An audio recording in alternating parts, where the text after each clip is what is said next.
আমরা 15.5 বছর আপনাদের সামনে খোলা মনে খোলা পরিবেশে আমরা হাজির হতে পারিনি বলে দুঃখ প্রকাশ করছি।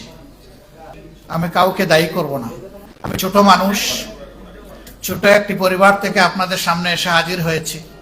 আমার পারিবারিক শিক্ষা হচ্ছে শুধু মানুষ নয়, আল্লাহর সমস্ত সৃষ্টিকে সম্মান করো। মানুষটা সৃষ্টির মধ্যে সেরা, এই জন্য মানুষকে সম্মান করা আমাদের দায়িত্ব। সমাজের দুইটা স্তম্ভ হচ্ছে 4 ডাইমেনশন, চতুর্দিক থেকে দেখে।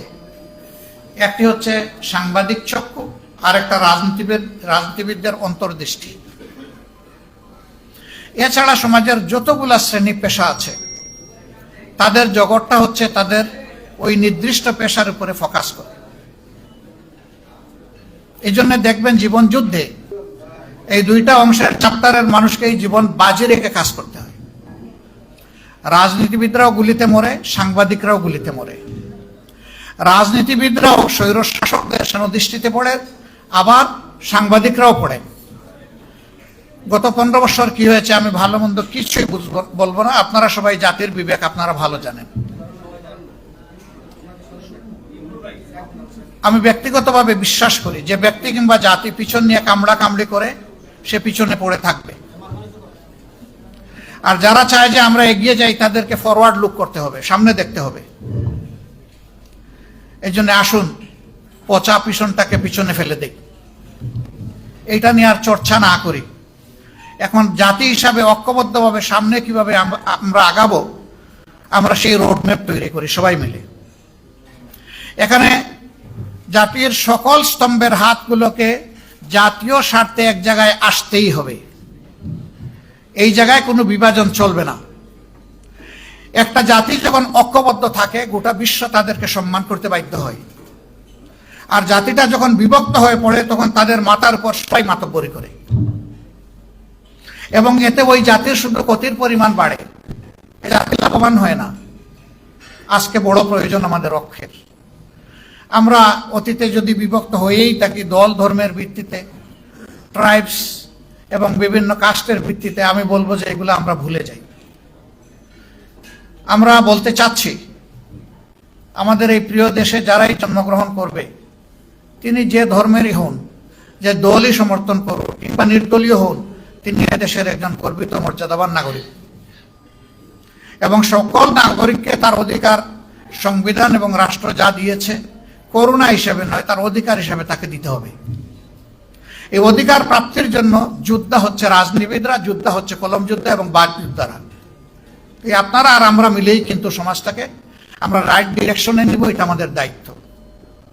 অনেকে অতীতে বিভিন্ন আন্দোলনের ব্যর্থতায় বলতো জনগণ নামে না কেন, জনগণ নামবে কেন?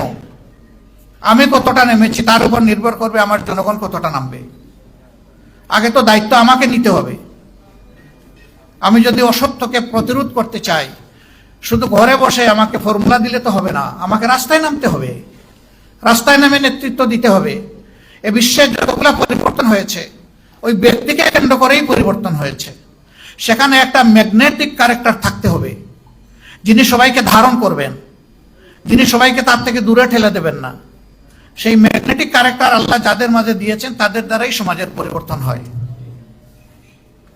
আমরা এমন ব্যক্তি আল্লাহর কাছে চাই, তিনি যেন সেরকম ক্যারেক্টার, উদার বিশাল মনের মানুষ, যিনি সারা বাংলাদেশের প্রত্যেকটি ইন্ডিভিজুয়ালকে তার অন্তরে শ্রদ্ধার সাথে ধারণ করবেন, এমন মানুষ আমাদের বড় প্রয়োজন। আল্লাহ যেন সেটা দিয়ে আমাদেরকে সাহায্য করেন। সাংবাদিক ভাই বোনেরা, অতীতে আপনাদের হাতের কলমকে ফ্রিজ করে রাখা হয়েছিল, একটা অদেখা হ্যান্ডকাপ আপনাদেরকে পরিয়ে দেওয়া হয়েছিল।